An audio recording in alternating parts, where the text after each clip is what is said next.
In the 215th year of the Verk Empire, under the reign of Emperor Zalitzin, the imperial academy system established by his predecessors had expanded across both continents.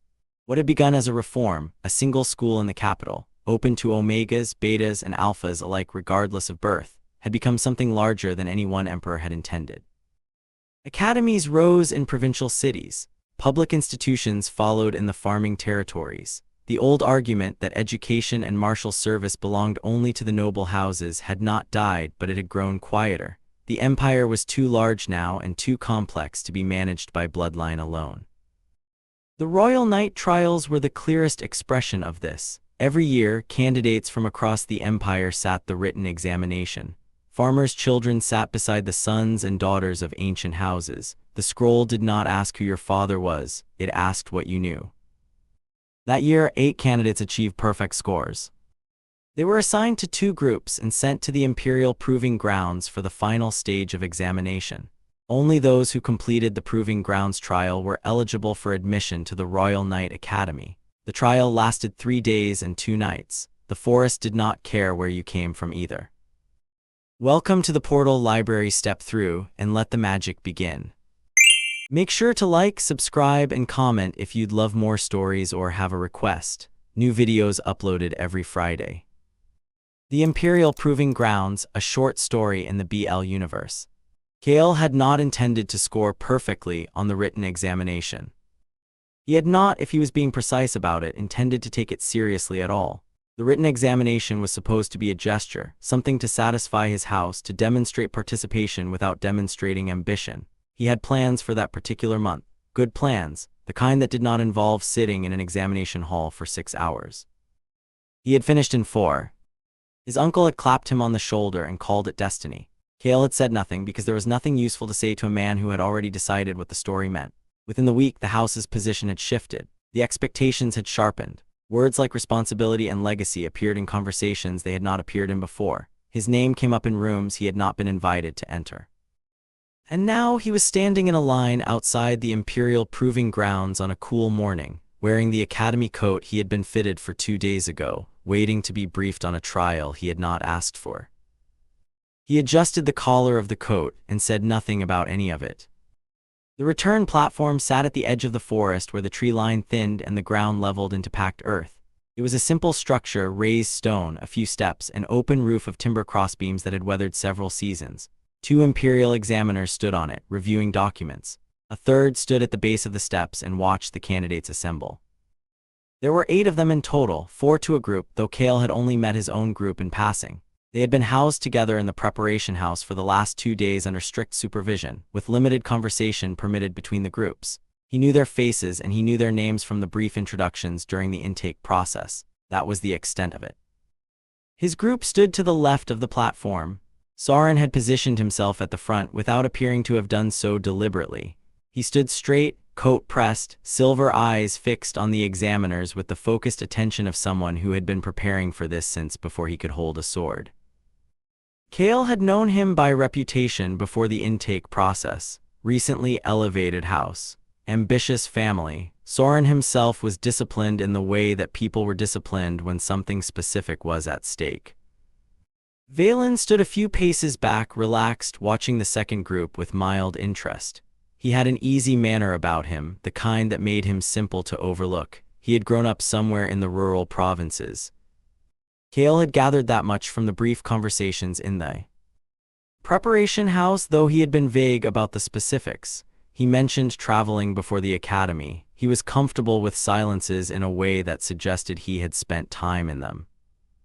Tomas stood at the edge of their group with his arms at his sides and his eyes moving across the platform, the tree line, the examiners, and back again. He was the shortest of the 4, and he carried himself with the careful attentiveness of someone who had learned early that observation was more useful than reaction. The second group stood to the right. Kale did not look at them directly. He was aware of them the way he was aware of most things, peripherally, without making it obvious. The senior examiner called them to attention, and the platform went quiet. She was a tall woman with the bearing of someone who had spent considerable time outdoors and did not find it remarkable. Her coat bore the markings of a senior knight examiner. She did not use more words than she needed. The objective was straightforward, she said. Each group had been assigned a collective mission. An imperial artifact of historical significance had been placed somewhere within the proving grounds prior to the start of the trial. Each group's task was to locate it and return it to this platform. The artifact could only be officially received at sunset on the third day. Early returns would not be accepted. Late returns would be penalized. Groups had 3 days and 2 nights to complete the objective. Beyond the group mission, each candidate had received a sealed personal directive in their intake materials. Those directives were individual. Candidates were prohibited from revealing their contents. The forest, she added without changing her tone, contained the usual hazards: wildlife, uneven terrain. The ruins were explorable but structurally inconsistent. Candidates had been informed during pre-trial preparation that hostile individuals had been reported operating within the grounds. Imperial observers were present throughout the trial and would intervene only in cases of genuine life-threatening emergency. She paused to allow questions.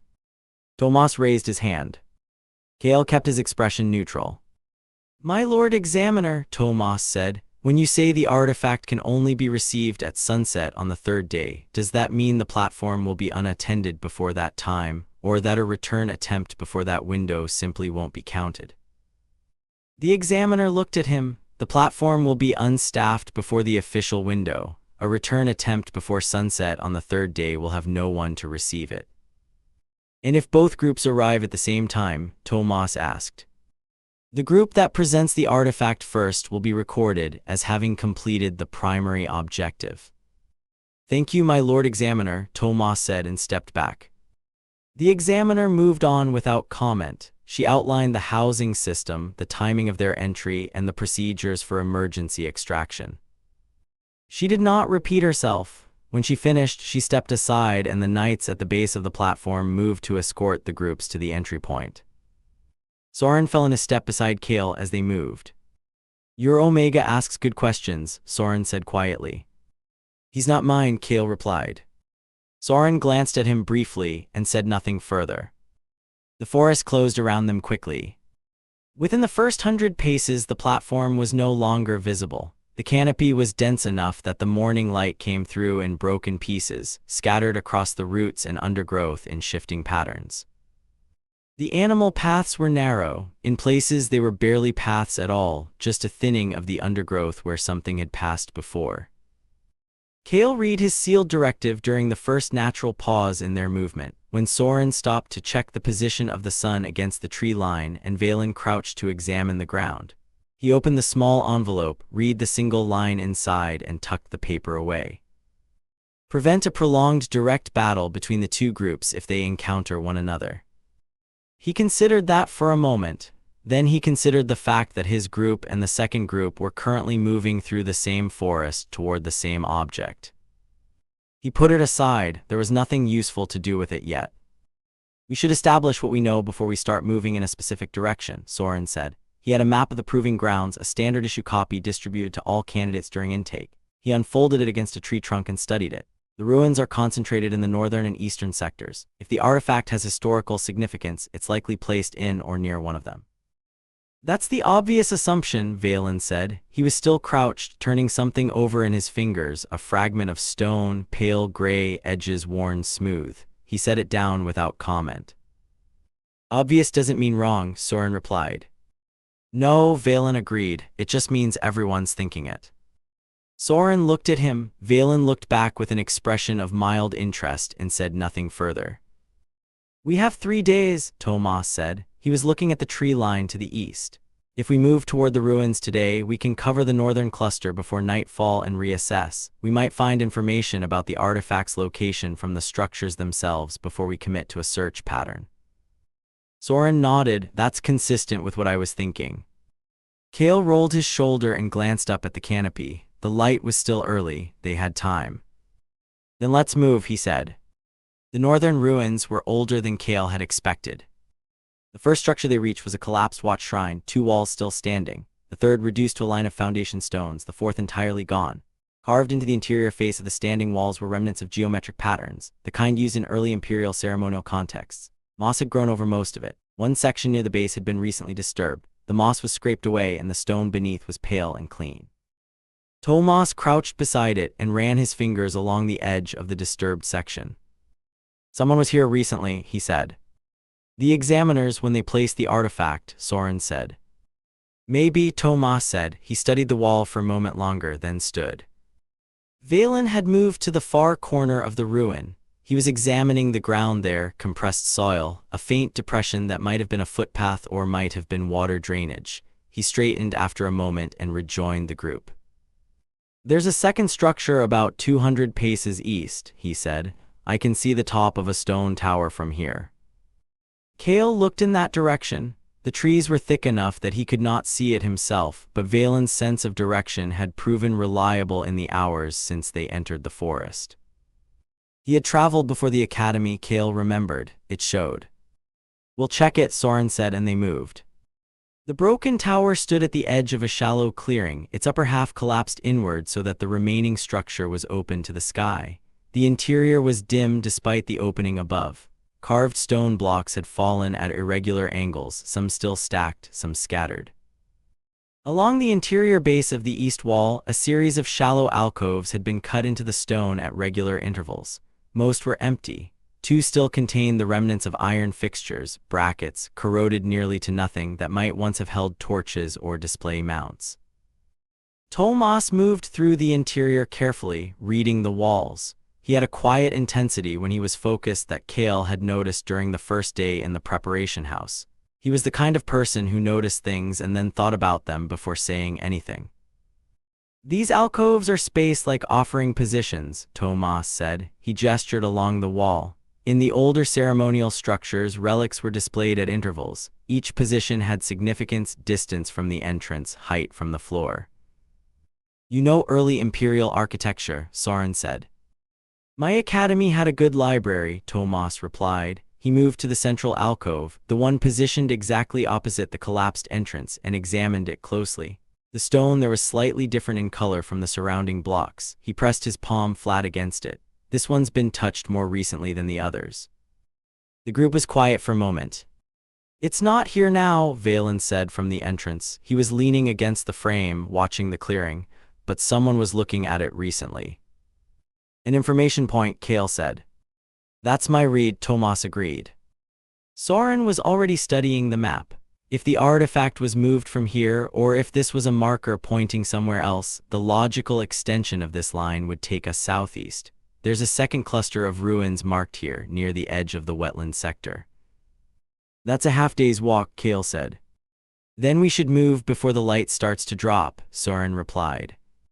Kale looked at the central alcove one more time, at the pale stone where someone's hands had rested, and then turned and walked out into the clearing.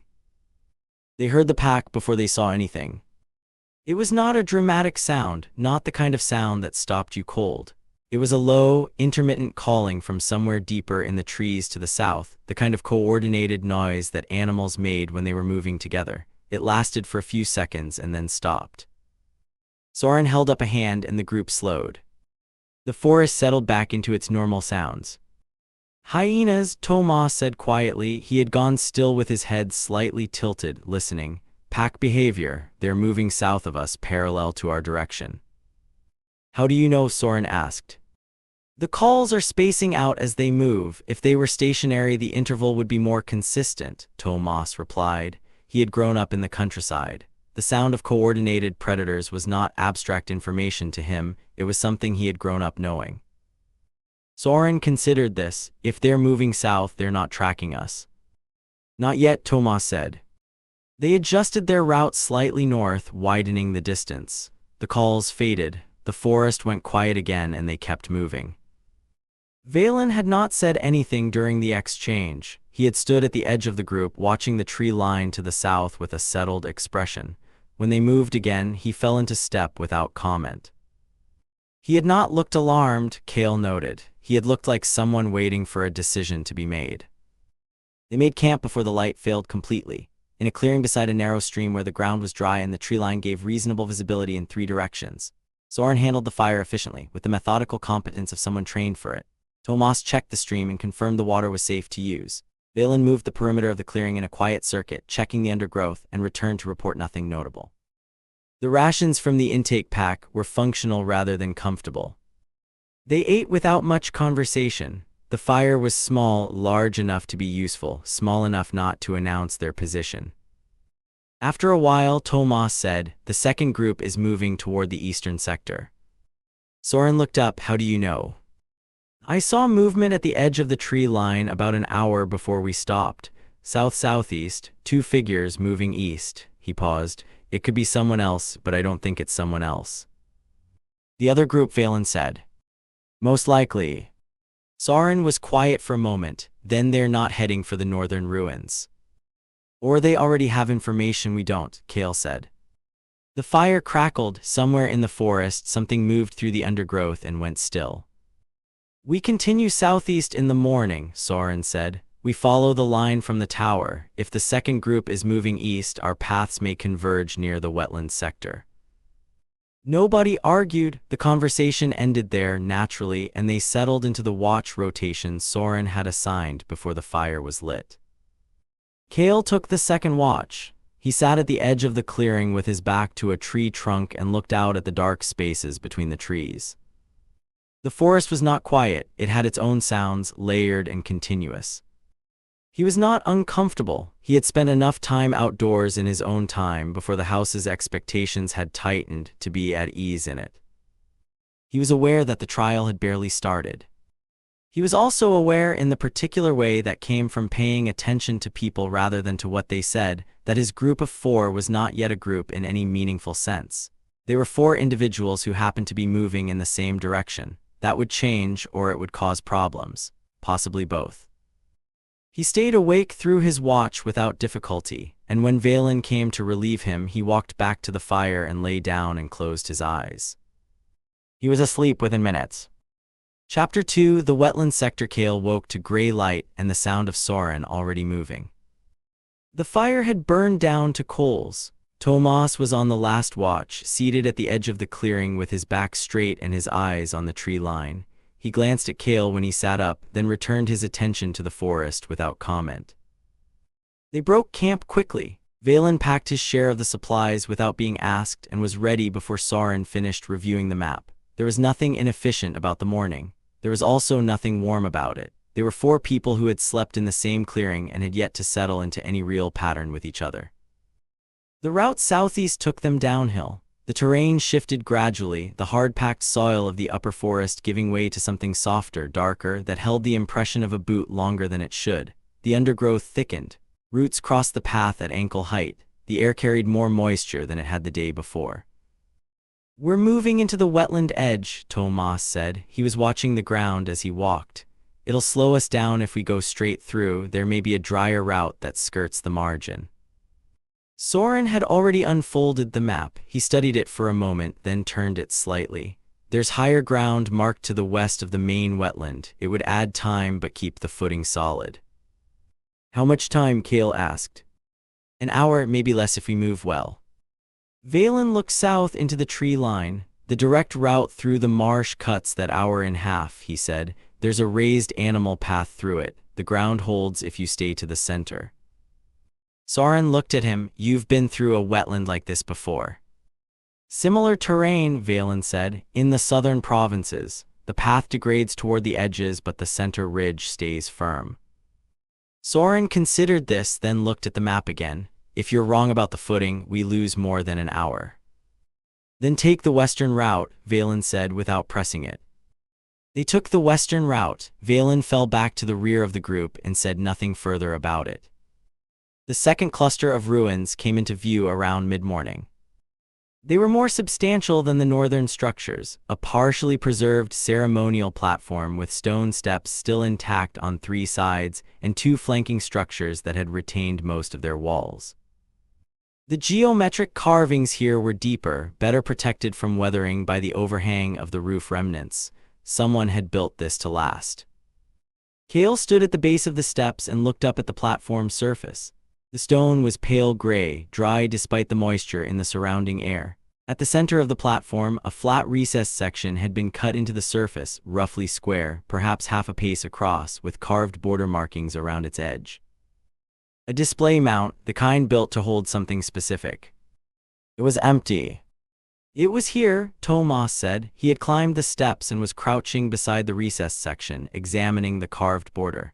These marks are directional. In early imperial ceremonial language, this pattern means the object belongs to a specific place, it has a home location. He traced the border with one finger without touching the carved lines.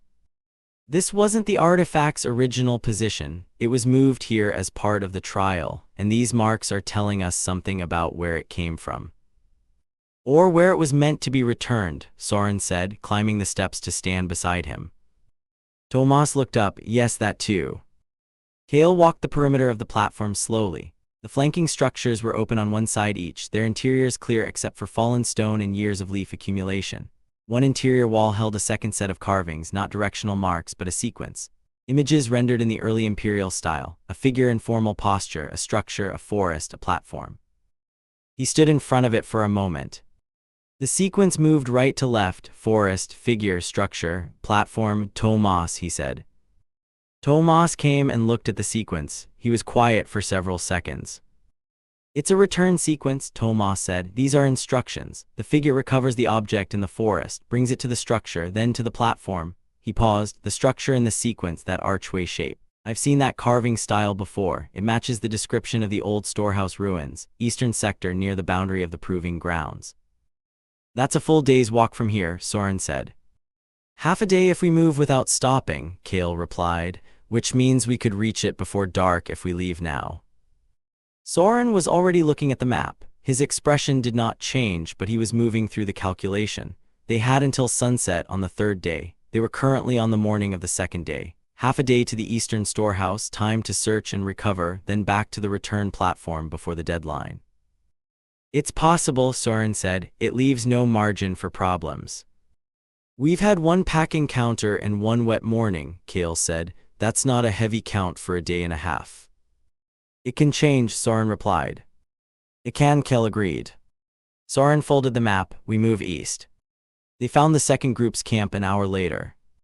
It was not occupied. The fire had been cold for several hours. The ash was pale and dry, the ring of stones still in place. Someone had cleared the site before leaving, scattering the deadfall and kicking dirt over the coals, but not carefully enough to hide that people had been there. Kale counted the impression marks in the soft ground near the stream bank. 4 people. They moved early, Tomas said. Before us, Soren replied. Kale looked at the direction the tracks led, east-northeast, not straight east, angled, as if they were approaching the same destination from a different angle.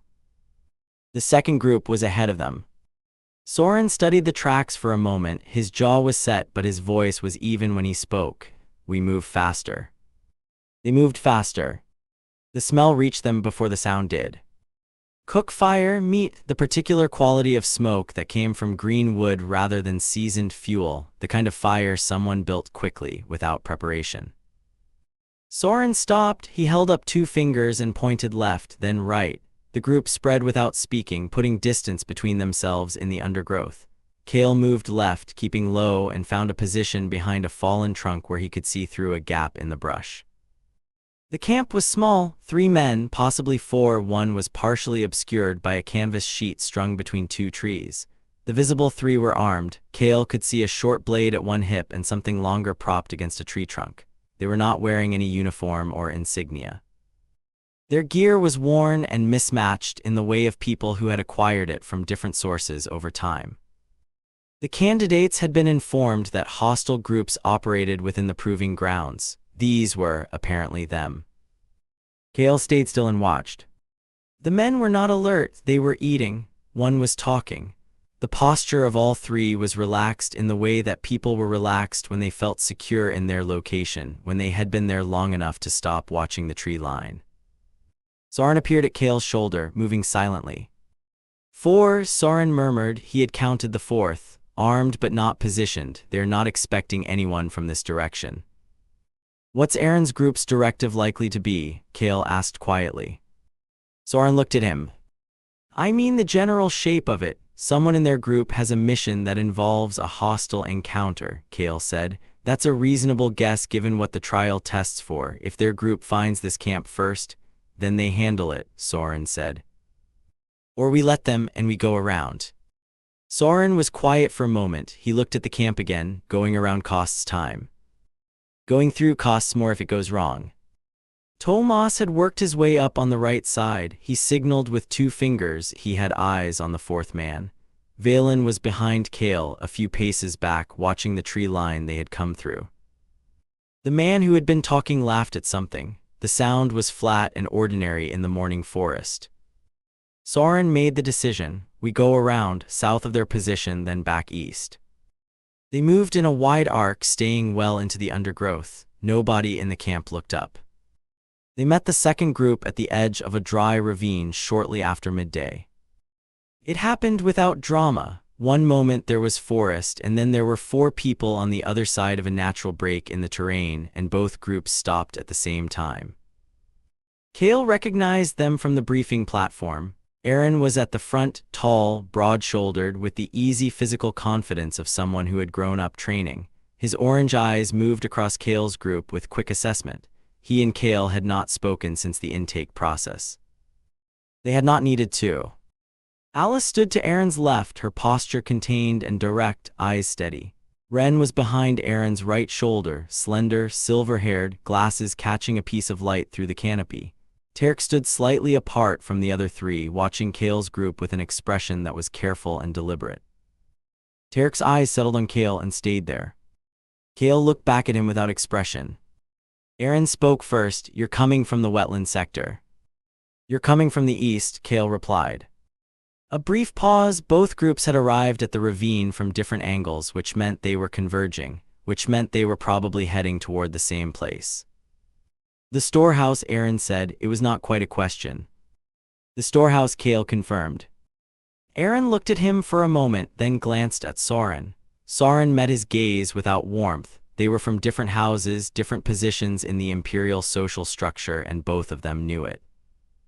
"There's one artifact," Alice said. Her voice was even, and 2 groups. "That's the structure of the trial," Kale agreed. "So we're going to end up at the same location," she said. "Probably at the same time," Kale said. Aaron crossed his arms. He was studying Kale the way he had always studied things, directly, without the pretense of indifference. "There's a bandit camp between here and the storehouse. You passed it?" "Around it," Kale said. Something shifted in Aaron's expression. "It's still there," Kale added, "south of the eastern track if you want it." Aaron looked at him for another moment, then he almost smiled. "You always did manage to be exactly as irritating as necessary." "I've been told," Kale said. Soren's attention had moved to Terk. The 2 of them regarded each other across the ravine with the polite, measured wariness of people in competing positions. Ren had not spoken. He stood slightly removed from his group, watching the interaction with quiet attention. His expression was unreadable behind the glasses. "We're going to reach the storehouse at similar times regardless," Kale said. "Running into each other there will create problems for both groups." "What are you suggesting?" Soren asked, addressing Kale directly. "I'm not suggesting anything," Kale said. "I'm stating what's in front of us." Aaron looked at Alice, then back at Kale. "We take the northern approach.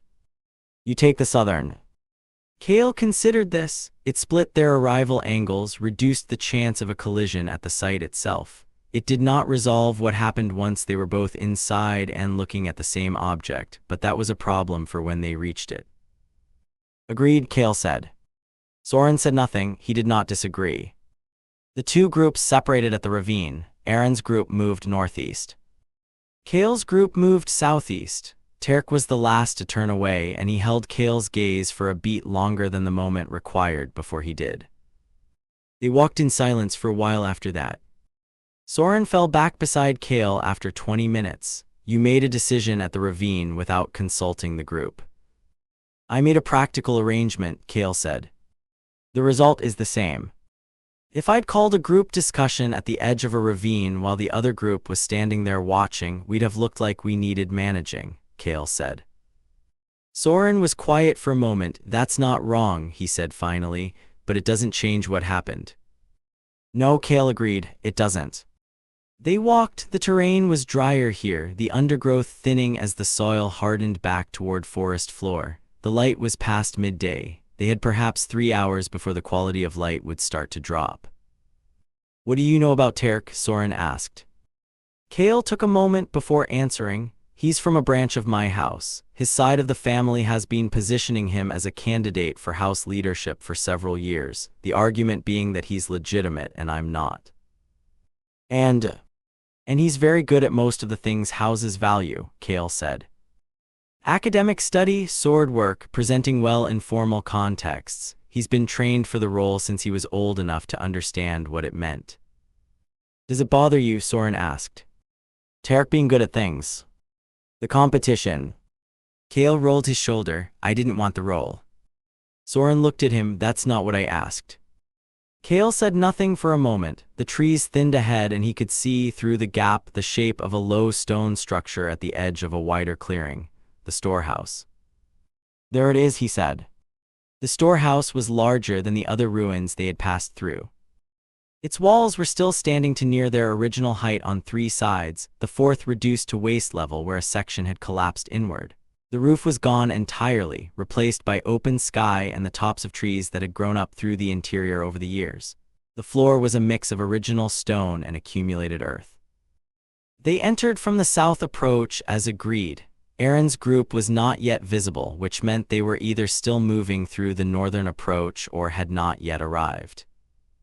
The interior was sectioned by partial dividing walls, some standing, some reduced to rubble. Storage alcoves ran along the east and west walls at regular intervals, deeper than the ones in the tower, wider, built to hold substantial objects. Most were empty. Some contained debris, broken ceramic, corroded metal, things left behind when the structure was abandoned. In the westernmost alcove, centered precisely in the back wall, a flat stone container sat in a purpose-built recess. It was sealed with a fitted lid, the edges marked with the same directional carvings they had seen on the platform at the wetland ruins. The container was roughly the size of a document case, small enough to carry, too deliberate in its placement to be incidental. Tomas moved toward it first. Soren was a step behind him. "Don't open it yet," Kale said. Both of them stopped. "Aaron's group is coming through the north entrance," Kale said. "If we have the artifact in hand when they come through that door, we're starting a confrontation we haven't planned for." Soren looked at the alcove, then at Kale. "If we leave it in the alcove, we're giving them the same opportunity." "Yes," Kale said. Tomas had his eyes on the north wall, where the collapsed section opened toward the northern approach. "They're here," Tomas said quietly. Aaron came through the gap in the north wall with Alice behind him. He stopped when he saw Kale's group. His eyes moved to the alcove immediately. He had already mapped the room in a second. The two groups stood on opposite sides of the storehouse with the artifact between them. Aaron looked at Kale. "You got here first." "By a few minutes," Kale said. "But you didn't take it." "No." Aaron was quiet for a moment. He was reading the situation, reading Kale, with the directness he had always applied to things that mattered to him. "Why?" "Because the artifact can only be returned at sunset on the 3rd day." Kale said, "That's tomorrow evening. Whoever takes it has to hold it for over a day, which means both groups know exactly who has it and where they are." Aaron looked at the alcove, then back at Kale. "You want to negotiate," Aaron said. "I want to avoid a problem that doesn't need to exist," Kale replied. Soren was watching this exchange with the expression of someone who had not been consulted again and was choosing, for the moment, to let it proceed. Terk had entered behind Ren. He stood near the north wall with his arms at his sides, his attention moving between Kale and the alcove in careful intervals. "The trial scores both groups on group mission completion," Kale continued. "One group returns the artifact, the other doesn't. That's the structure." He looked at Aaron. "There's no mechanism that rewards us for fighting each other over it in a ruin on the 2nd day." "There's also no mechanism that stops us," Alice said. "No," Kale agreed, "there isn't." The room was quiet for a moment. Outside, something moved through the undergrowth, probably the wind, probably not significant. Nobody looked away from the center of the room. Aaron uncrossed his arms. "So what are you proposing?" "One group takes the artifact and holds it through tonight. The other group has the opportunity to contest it before the return window. That's the trial. Fighting over it now in an enclosed space with a night ahead of us and a pack in this sector that helps nobody." "And which group takes it now?" Aaron asked.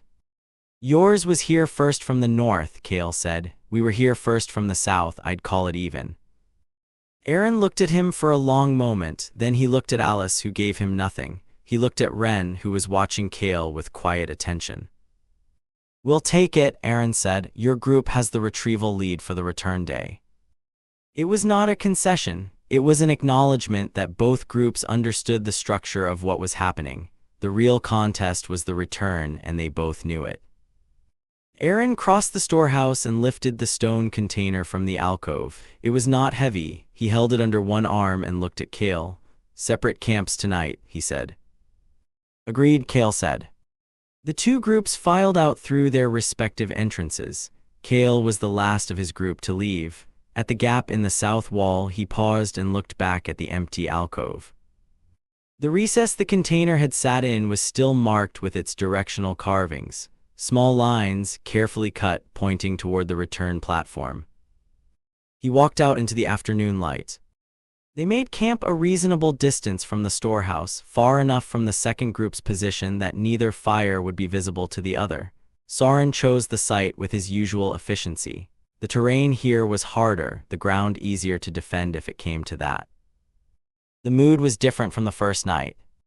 They had found the artifact and not taken it. That was a defensible decision, and Kale believed it was the right one, but it was also a decision that would require them to take action before tomorrow's sunset in order to complete the primary objective. The calculation was not comfortable. "We need to take it before they reach the return platform," Soren said. He was not angry, he was working through it, which means tomorrow morning before they start moving. "Or we intercept them on the route back," Tomas said. "The route back passes near the bandit camp," Valen said. He was feeding small sticks into the fire at even intervals. "If Aaron's group moves through that sector tomorrow, they'll have two things to manage at once." Everyone looked at him. "They'll be carrying the artifact," Valen continued. "That changes how they move. They can't afford to lose it in a confrontation with the bandits." "That's useful," Tomas said slowly. "It's a reasonable observation," Valen said. Soren was looking at the map again. If they move through the northern route to avoid the camp, they add time. If they move south and run into the camp, they're delayed. Either way, the timing works in our favor if we leave early. "We don't know which route they'll take," Kale said. "We take the direct route and position ourselves between them and the return platform," Soren said. "Whichever way they come, we're ahead of them." Kale looked at the fire. The plan was sound. It was also the kind of plan that turned the second day into the hardest day, which it was probably going to be regardless. "Get some rest," he said. "Early start." The fire burned down. The watch rotation ran. Somewhere out in the forest, a sustained period of quiet was broken once, briefly, by the sound of something large moving through the undergrowth to the north. It stopped. The forest settled back into itself. Nobody woke anyone for it. It had not come closer. Kale was on the first watch when Tomas came and sat beside him. This was not part of the rotation. Tomas was supposed to be sleeping. Kale said nothing and waited. Tomas sat with his forearms on his knees and looked out at the dark between the trees for a while. Then he said quietly, "There's something I want to say, and I'm not sure how to say it without sounding like I'm accusing someone of something." Kale looked at him. "So I'm not going to say it," Tomas continued. "I'm just going to say that I've been in the countryside long enough to know that some animals and some people move in the same way, and that the pack this morning went south, and the route Valen suggested at the wetland margin was through the section of the marsh where predator traffic is highest at this time of year." Kale was quiet for a moment. "The marsh route he mentioned," Kale said. "You know the terrain." "Well enough," Tomas said. "I'm not saying he was wrong about the path itself. I'm saying that the part of the marsh with the most reliable centerage footing is also the part with the most serpent activity in the wet season. It's not a dangerous route if you know where to step. It's a difficult route if you don't." Kale said nothing for a long moment. "He said he'd traveled similar terrain," Kale said. "Yes, my lord," Tomas said. "He did." He stood, brushed off his trousers, and returned to his position without another word. Kale watched the dark between the trees and said nothing. He noted it and moved on. The watch ran to its end. He woke Soren. He lay down and looked up at the canopy and the stars showing through the gaps in it. He was asleep before he decided whether it mattered. I hope you are enjoying this story so far. Who do you think are the spies? Did you know this story takes place in the same universe as 2 other stories on this channel? Check out the links in the description down below to listen to the Emperor's stories. Don't forget to like and subscribe. Chapter 3: The second night they broke camp before the sky had fully lightened. Kale woke Tomas and Soren in sequence without being asked. Valen was already sitting up when Kale reached him, coat fastened, pack on the ground beside him. He had not been asleep, or had been asleep so lightly that the difference was difficult to observe. They moved without fire, eating from the remaining rations cold. The forest was dim and damp. The light that filtered through the canopy was gray and thin. Soren set the pace, which was faster than the previous days. The map was in his hand rather than his pack. He checked it at intervals without slowing. If Aaron's group leaves when we did, they have the same start, he said. But they're carrying the artifact, they'll move more carefully. And they have to pass the bandit camp sector, Tomas said. Even on the northern route, they come within range of it. We've already discussed this, Soren replied. I'm confirming the logic holds this morning, Tomas said. Soren looked at him. Tomas looked back without expression. Soren returned to the map. They were moving toward the return platform, cutting across the proving grounds on a diagonal route that would bring them between the storehouse and the platform before Aaron's group could complete either approach. Kale had spent part of his watch working through the geometry. The plan was sound if nothing intervened. The forest was full of things that could intervene. They heard the confrontation before they reached it. Not their confrontation, the wrong voices, the wrong direction coming from the north where Aaron's group was moving. The sounds were brief and sharp, raised voices, a short clash of impact, then silence, then a different quality of movement through the brush. Soren stopped. Aaron's group hit the camp, Tomas said. Or the camp found them, Kale said. They held position for 30 seconds, listening. The sounds from the north did not escalate. Whoever had the advantage had taken it quickly. They're handling it, Soren said. He wanted to keep moving. The calculation in his expression was clear. Every moment they stood here, Aaron's group was still between them and the platform. If they're injured, the artifact changes hands, Valen said. He was looking north, his voice steady. We could position at the edge of the camp perimeter and wait. If they come through compromised, the ground favors whoever is already in place. Kale looked at him. Valen met his gaze without shifting. It's a tactical option. We're not going to ambush a group that just came out of a fight, Kale said. I said position, not attack. The result would be the same. Valen shrugged once and said nothing further. He had made the suggestion and let it go without pressing it. We keep moving, Soren said. Diagonal route, we stay ahead of them. They moved. They reached the midpoint of the return route by early afternoon. The terrain here was open enough to see a reasonable distance in most directions, older trees, wider spacing, less undergrowth, good ground to hold a position, poor ground to approach unseen. Kale sat on a fallen trunk and drank from his water skin. His boots were wet from a marshy section they had crossed an hour back. The cold had worked up through his feet and settled somewhere in his calves. He was aware of it without being stopped by it. Soren was studying the map. Tomas was watching the northern tree line. They're taking longer than they should, Tomas said. The camp slowed them, Soren replied. The camp didn't sound like it lasted long. We don't know what condition they came out of it in. Tomas nodded slowly. He kept watching the tree line. Valen had moved to the eastern edge of the clearing. He was crouched at the base of a tree, examining the ground. After a moment, he stood and walked back. Someone came through here this morning, he said. 4 sets of tracks. Moving fast northwest. Aaron's group, Soren said. Moving northwest, Kale said, not north. Soren looked up from the map. Northwest from the storehouse did not lead directly to the return platform. It led toward the older part of the forest, denser cover, more difficult terrain. They changed route, Tomas said. After the camp encounter, Kale said, something made them move away from the direct line. The group was quiet for a moment.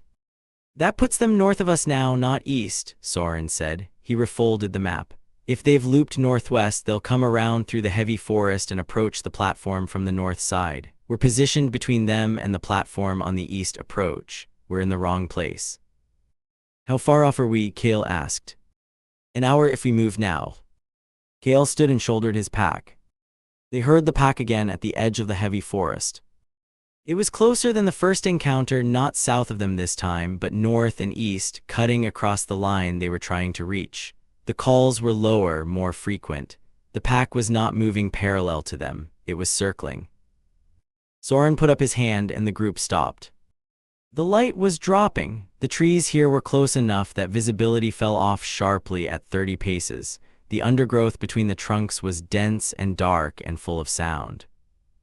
They're ahead of us, Tomas said. His voice was very quiet, between us and the north approach. How many? Soren asked. Can't tell, 4 calls at minimum, could be more.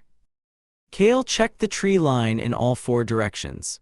The undergrowth to the left thinned slightly, a narrow animal path just visible running east through the heavier cover. It was not a good path, it was the least bad option. Left, he said, the narrow path east. It takes us away from the pack's position and keeps the noise between us and them. That path runs parallel to the wet section, Valen said. If the pack is circling north, following us east puts them on our right flank. Better our flank than directly ahead, Kale replied. Unless they know that, Valen said. Tomas had gone very still. His eyes were on the undergrowth to the north, where the calls had last come from. Move, Tomas said quietly. Now they moved. The animal path was narrower than it had looked from the edge of the clearing. In places, it was not a path at all but a suggestion, a slight thinning of the brush, a line of compressed soil that animals had used and the forest had begun to reclaim. They moved single file, Soren at the front, Tomas behind him, Kale in the middle, Valen at the rear. The pack calls moved with them. Not matching their pace exactly, but adjusting. The intervals between calls shortened. The calls themselves came from different positions, ahead, then right, then behind, then right again. The pack was bracketing them, testing the edges of the group. Kale kept his hand near his blade without drawing it. Drawing now would slow movement, and the path was too narrow for effective use anyway. He watched the right side of the trail, the dark undergrowth, the movement that was sometimes wind and sometimes not. Tomas reached back and touched Soren's shoulder without a word. Soren stopped. The call from directly ahead was very close. Kale counted to 3 and took a slow breath. 1 animal ahead, more to the right. The positioning meant they were funneled. The pack had been using the calls to steer the group toward this point. They had been moving in the direction the pack wanted them to move. He understood this clearly and too late. Back, he said quietly. Slow, don't run. They began to ease backward along the path. The animal ahead stepped into the path. It was large, larger than Kale had prepared himself for, with a heavy sloped back and a jaw that hung slightly open, showing the front teeth. Its eyes caught the failing light and held it. It did not move immediately. It watched them with the patience of something that had done this before and was not in a hurry. Soren had his blade out. Tomas was pressed against the right side of the path, giving Soren room. Kale drew his own blade and moved up beside Soren. Torches, Kale said. Do we have a torch? 1, Tomas said. In my pack. Get it out. Getting a torch out of a pack without turning around and without stepping off the path was slow and awkward. The animal at the head of the path watched Tomas work without advancing. The calls from the right had stopped. That was worse. The torch caught on the 3rd strike of flint. The flame was small and inconsistent, and then steadied. The animal at the front of the path took 1 step back. Move forward, Kale said. Slow, keep the torch high. They moved. The animal retreated 1 pace for every 2 they advanced, its eyes fixed on the flame. At the edge of the path where it opened back into the heavier forest, it stopped retreating and turned and disappeared into the brush. They kept moving and did not slow down. The calls started again from behind them, not pursuing, just marking their passage. They walked fast for 20 minutes before Soren put up his hand and they stopped to listen. The forest behind them was quiet. Tomas let out a slow breath. "That's the same pack from the first day," he said. "They tracked us." "They tracked something," Kale said. He looked back at the path. Valen was at the rear of the group, torch in hand now, watching the way they had come. His breathing was even, his expression was settled. He had been the last one on the path. The pack had been closest on the right flank. Kale turned forward and kept walking. They found Aaron's group just before full dark. Alice was sitting against a tree with her left arm held across her body, her right hand pressed flat over her upper sleeve. The fabric beneath her hand was dark. Aaron was crouched beside her, his expression focused and tight. Ren was standing a few paces off, watching the tree line. Tarek was on the ground, sitting up, one hand braced against the earth. The stone container sat at Aaron's feet, undisturbed.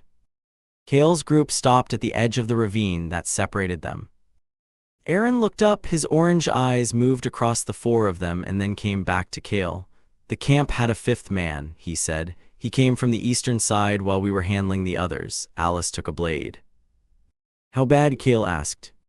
"Deep, stopped bleeding, she can walk." Aaron's jaw was set. Tarek took a hit to the ribs, not broken, probably, he's moving. Kale looked at the stone container. Aaron had not moved it, had not angled his body to block it. He was not calculating the tactical geometry of the moment. He was looking at Kale the way he looked at things when he had already made a decision and was waiting to see whether the other person would make it harder. Kale stepped across the ravine. Soren said behind him, "Kale, I heard you," Kale replied and kept moving. He crouched beside Alice and looked at the arm. Ren had already bound it, a clean wrap, tightly done. The bleeding had stopped, but the wrap would need replacing before morning. He checked the knot. "Good work," he said to Ren. Ren said nothing. He returned to watching the tree line. "We can't have two separate camps tonight," Kale said. He was still crouching, speaking to Aaron. "Not with the pack active and two of yours injured." "And the artifact," Aaron said. "And the artifact," Kale agreed. Aaron looked at him for a moment. "You're still going to take it from us?" "In the morning," Kale said. "In the light, when everyone can move properly. That's still the trial." "I know what the trial is," Aaron said. "Then we agree." Aaron looked at the stone container, then at Alice, then back at Kale. "One camp, two groups. The artifact stays with me until morning." "Agreed," Kale said. Soren had crossed the ravine by then and was standing a few paces back, saying nothing. His expression was controlled. He would have objections, and they were not unreasonable objections, and he would keep them until morning. Kale would deal with that then. They found a defensible position 50 paces from the ravine, a natural depression between two large root systems that blocked the wind and gave reasonable sightlines in three directions. The fourth was the ravine itself, which served as a barrier. The fire was larger than either group would have built alone. Kale did not argue about it. With injured candidates and an active pack, visibility around the camp was more valuable than concealment. Alice sat close to the fire with her arm resting across her knees. She did not complain. She ate what she was given and kept her eyes moving around the perimeter with the focused attention of someone who intended to stay useful regardless. Tarek sat across the fire from Kale. He had not spoken since the groups merged. He was watching Kale the way he had watched him at the storehouse, careful and measured, something working behind his dark purple eyes that he had not put into words yet. Kale looked back at him without expression. After a while, Tarek said, "You could have taken the artifact at the ravine." "Yes," Kale said. "But you didn't." "No," Tarek was quiet for a moment. "The family says you've never understood what it means to hold a position." "The family says a lot of things," Kale replied. "They're not wrong about all of them." "No," Kale agreed, "they're not." Tarek looked at the fire. The line of his jaw was tight, the way it was tight when he was working through something rather than when he was angry. Kale had known him long enough to know the difference. "You're going to take the artifact in the morning," Tarek said. "That's the trial. And if we can test it, then we'll manage that when it happens," Kale said. Tarek looked at him again, then he looked away and said nothing more. Across the fire, Aaron was watching this exchange. When Kale met his eyes, Aaron looked back down at the stone container between his feet and said nothing. The pack came back at the second hour of the night. Not into camp, they did not enter the firelight. They circled at the edge of it, the calls low and consistent, moving clockwise around the perimeter. The fire held them at distance but did not drive them off. Everyone was awake. The watch had been doubled when the calls started. Aaron stood on the south side of the camp. Soren was on the north. Tomas and Ren were on the flanks. Kale was at the fire, feeding it to keep the flame high, when he registered that Valen was not in his assigned position.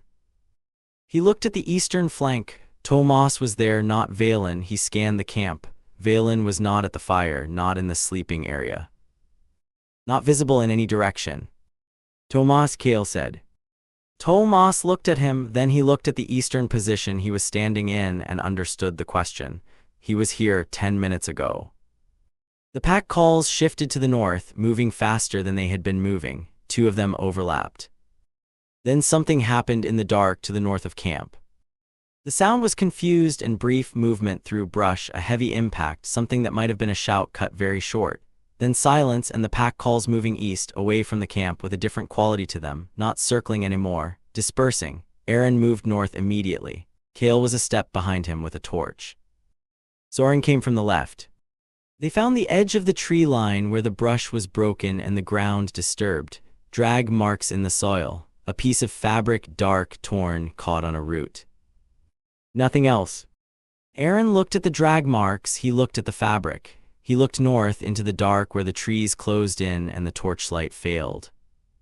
He went into the tree line, Soren said. Or he was taken into it, Aaron said. Kale crouched and looked at the drag marks. They were deep, angled, the kind made by a weight being pulled quickly. He looked at the broken brush, the disturbed soil, the direction the marks led. He stood.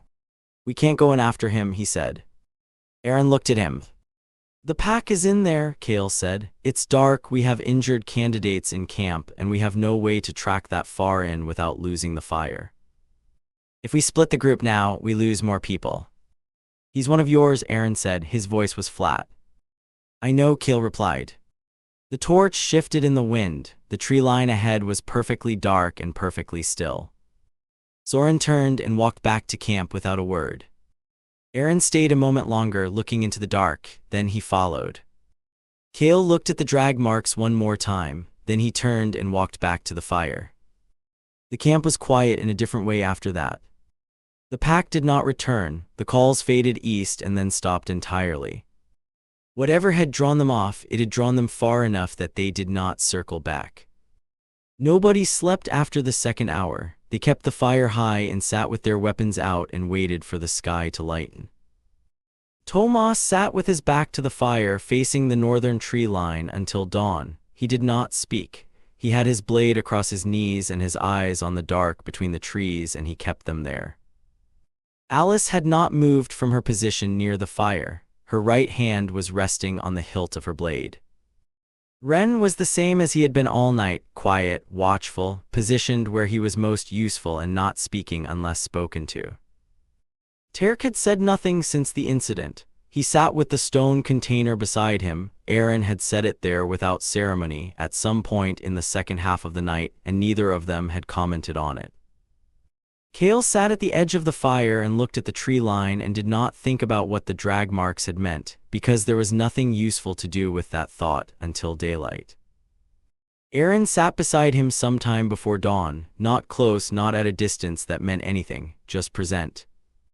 After a while, Aaron said, "He was your group's strongest navigator." "Yes," Kale said. "You noticed that?" "I notice most things." Aaron was quiet for a moment. "We're down 2.5, he said. "Alice can move but not at full speed. Terk's ribs are going to make the morning difficult, and your group just lost a member." "I know," Kale said. "And you still need to take the artifact from us before sunset." "We both still need to reach the platform by sunset," Kale replied.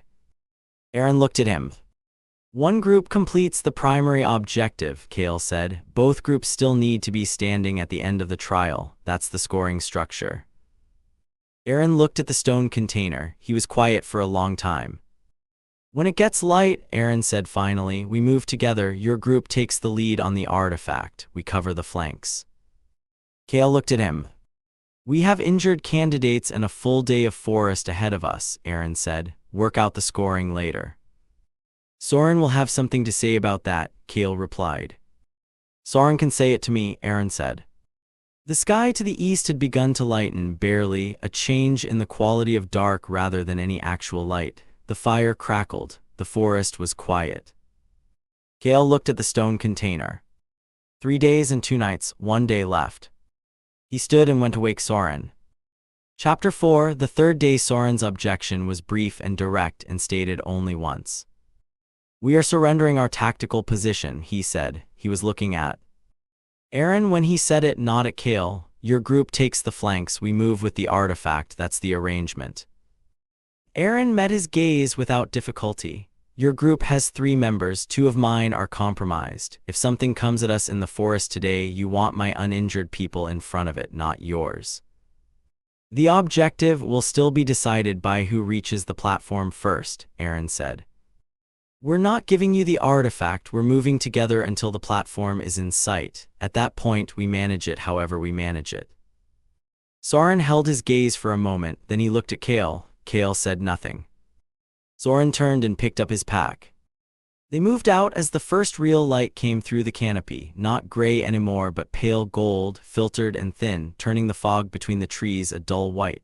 6 candidates where there had been 8. The stone container under Aaron's arm, wrapped now in canvas from Wren's pack to protect the carvings. Alice walked under her own power. She held her injured arm close to her body and did not ask for accommodation. Terk moved carefully on the right side of the group, his breathing deliberate on the uphills. He did not complain either. The forest was quiet in the early morning. Whatever the night had held, it had passed. They made good time through the first 2 hours. The route Soren had plotted came down from the heavy northern forest and crossed through a section of older woodland where the trees were far apart and the ground was firm. The canopy was high enough here that the group could move abreast rather than single file. It opened things up. It made the morning feel less contained. Tomas had been quiet since before dawn. He walked near the back of the group, not falling behind but not pressing forward either. Cale had left him alone. There was nothing to say about what had happened in the night that would be useful to say while they were still moving. Wren came up beside Cale after the first rest stop. He was quiet for a few paces before he said anything. The platform is approximately 4 hours from here at this pace. I know, Cale said. The sunset window gives us 6. I know that too. Wren adjusted his glasses. They had survived the trial intact, which was either luck or care. You've managed this group well, he said, both groups. Cale glanced at him. I'm not flattering you, Wren said. I'm noting it, there's a difference. What's your interest in noting it? Cale asked. Wren was quiet for a moment. My house has been academic for 2 generations. People from academic houses are not typically seen as candidates for positions that require leadership in the field. He paused. I'm noting what I observe. What I observe goes into how I understand the people around me, that's all. He dropped back to his position in the group without waiting for a response. Cale watched the forest ahead and kept walking. The path narrowed again where the older woodland gave way to a wetter section near a shallow stream. The banks were overgrown and the roots crossed the path in dense tangles at ankle height. The ground on either side was soft enough that stepping off the path meant sinking several inches. They slowed automatically, single file again, Soren at the front, reading the path ahead. Terk was the one who saw it. Stop, he said, his voice was even, not panicked.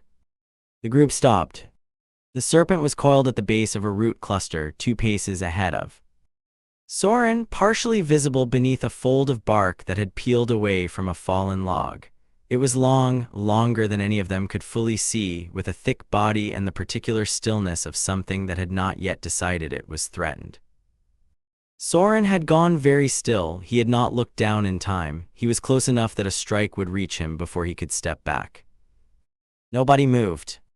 Cale was 4 people back in the line. He could see the serpent over Tomas's shoulder, the coiled mass of it, the slow displacement of its scales as it breathed, the head lifted slightly off the root.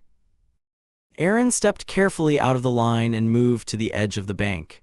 He picked up a thick branch from the root tangle without taking his eyes off the serpent and held it at his side. The serpent's head turned toward the movement. Aaron brought the branch down against the root cluster, not at the serpent, but beside it, a sharp crack against the wood that sent vibration through the log. The serpent uncoiled in one motion and dropped into the water on the far side of the log. It was gone in seconds, the surface of the water settling back to stillness. Soren let out a slow breath. "Move," Aaron said quietly, "before it decides to come back." They crossed the wet section without stopping and did not slow until the path widened again on the other side. Soren turned to Aaron when they were clear. He did not say anything. Aaron looked back at him and gave a small lift of his chin. They kept moving. The sun was high when they stopped to rest in a clearing where a collapsed stone structure marked the edge of the proving ground's southern ruins. Cale sat on a broken wall and looked at the stone container Aaron had set beside his pack. The canvas wrapping had held. The container was unmarked and intact. 3 days, the forest had put 6 of them through something, and they had come out the other side still moving. That was worth acknowledging privately, which Cale did, and then he set it aside. "We should talk about the platform," Soren said. He was addressing both groups. Everyone was listening. "We are 2 hours out. The official window opens at sunset, which gives us approximately 4 hours after we arrive. In that window, only one group can complete the primary objective." He paused. "We agreed to move together through the forest. We did not agree to anything beyond that." Aaron looked at him. "You're right, we didn't. So at some point between here and the platform, we separate," Soren said. "Or at the platform," Cale said. Soren looked at him. "If we arrive together, both groups present the artifact together. One group is recorded as completing the primary objective. The other isn't." "That's the structure." Cale looked at Aaron. "Your group has the artifact. Your group completes the primary objective." The clearing was quiet. "You're conceding the group mission," Soren said. "I'm reading the situation," Cale replied. "Alice is injured. Tarek's ribs are compromised. We are 2 hours from the platform on the final day of the trial. Aaron's group has the artifact and has had it since the storehouse. Contesting it here now with an hour to sunset as buffer, the risk is not worth the points." "The group mission is 500 points, Soren said. "I know what it's worth," Cale said.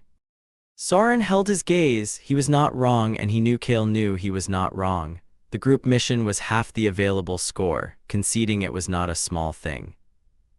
"Our individual missions are intact," Cale continued. "Our written scores are intact. The secondary gender bonus conditions are intact. We have enough to place well without the group mission points." "Enough for Royal Knight Academy?" Tomas asked. Cale looked at him. "Possibly, depending on the individual mission outcomes."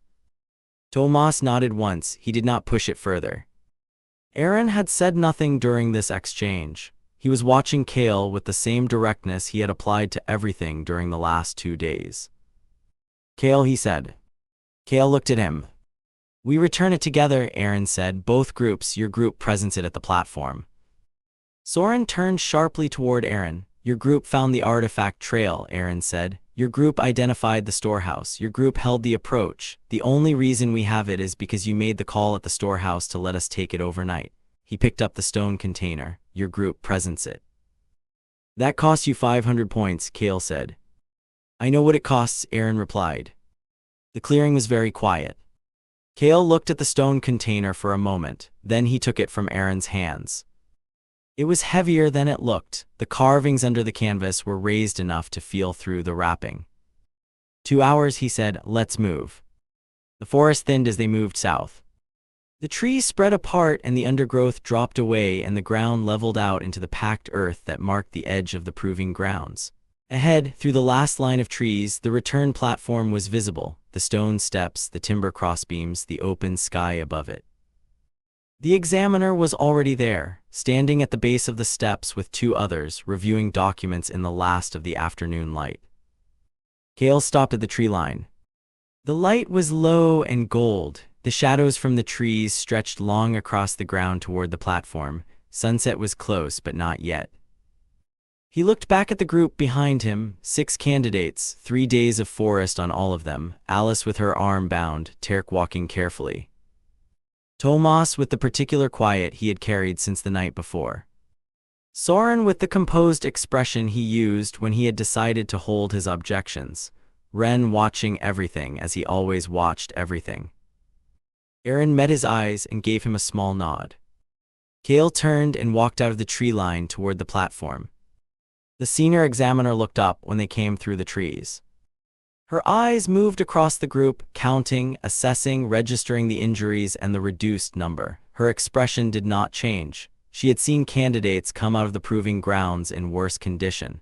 She looked at the wrapped container under Kale's arm. "How long until the window opens?" Kale asked. 20 minutes, she said. He nodded and stood at the base of the platform steps and waited. The other candidates arranged themselves without instruction.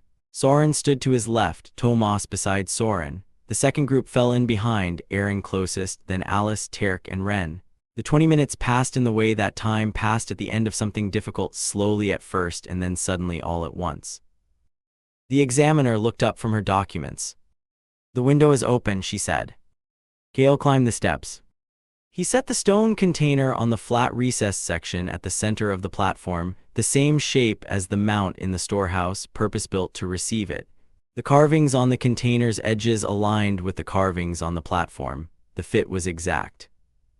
The examiner climbed the steps and examined the container. She looked at the carvings, checked the seal, and straightened.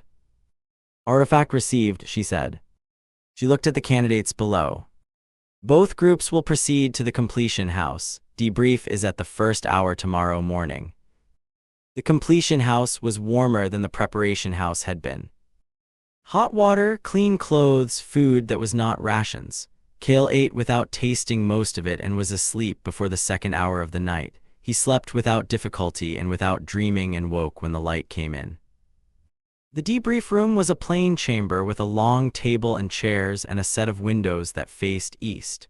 The senior examiner sat at one end with two other examiners beside her. The candidates arranged themselves along the table. All 8 seats were filled. All 8. Kale looked at the far end of the table. Valen sat with his hands folded in front of him and his dark eyes resting on the middle distance. He was clean and uninjured and dressed in fresh academy clothes. He looked exactly as he had looked on the first morning outside the forest, except for a faint mark on his jaw that had not been there before. He did not look at Kale. The senior examiner waited until the room settled. "Before we begin the formal debrief, there's a matter to address," she said. "During the second night of the trial, Imperial observers removed one candidate from the proving grounds. This is standard procedure when a candidate's individual mission has been completed, or when continued participation would compromise trial integrity. The candidate was not harmed. The circumstances of the removal were designed to appear consistent with a natural hazard event." The room was very quiet. Candidates are asked to note that the removal of this candidate before the trial's conclusion means that the standard debriefing requirement, the identification of embedded candidates, does not apply to the group in question. No penalty will be assessed. She set her documents down. "The trial is complete." Kale looked at Valen. Valen met his gaze for the first time since the briefing platform on the first morning. His expression was level, not apologetic, not defiant. Simply present. Kale held his gaze for a moment, then looked away. He thought about the wetland route, the path through the marsh with the highest serpent activity, the suggestion to position at the edge of the bandit camp after the confrontation, the tracks in the clearing that had put Aaron's group northwest instead of north. He considered each one briefly. Then he set them aside. The scores were delivered individually in sealed documents at the end of the debrief session. Kale broke the seal on his in the corridor outside the debrief room. Written examination, 200 points. Group mission artifact recovery, 500 points. Individual mission successful, 300 points. Secondary gender bonus condition, 100 points. Penalty none. Total 1,100 points. He read it twice, then he folded the document and put it in his coat pocket. Tomas was waiting in the corridor. He had already opened his. He looked at Kale with the careful expression of someone working out whether good news was appropriate to say aloud yet. "Well," Kale asked. 950, Tomas said. "Royal Knight Academy." Kale nodded. "Good." Soren came through the door behind them. He read his document without expression, folded it with the same efficiency he applied to everything, and placed it in his coat. "Royal Knight Academy," he said. He looked at Kale. "You as well?" "Yes," Kale said. Soren held his gaze for a moment. Something moved in his expression that Kale could not immediately name, and then it was gone. Congratulations. Soren said. He meant it, which was the thing about Soren. He was direct enough that when he said something, he meant it. You too, Kale replied. Aaron came out last. He stopped in the corridor and looked at Kale. Royal Knight? Kale asked. Aaron looked down at his document. Research Academy, he said, 740. He did not look particularly troubled by it. He folded the document with the same ease he carried most things. You gave away the group mission points, Kale said. I know what I gave away, Aaron replied. Kale looked at him. Aaron looked back. The corridor was empty except for the two of them. Thank you, Kale said. Aaron held his gaze for a moment, then he smiled, the real one, the one that reached the orange eyes. Don't waste it, he said. He walked down the corridor and turned the corner and was gone. Kale stood in the empty corridor with his sealed document in his pocket and the morning light coming in through the window at the far end. He thought about his uncle calling it destiny 3 weeks ago in a room that had felt too small. He folded his hands behind his back and walked toward the light. Quote of the week: He who knows when he can fight and when he cannot will be victorious. Sun Tzu. Thank you for listening to the Imperial Proving Grounds. Hope you enjoyed this story. If you want to hear more, please like, subscribe, and leave a comment. New stories are uploaded every Friday.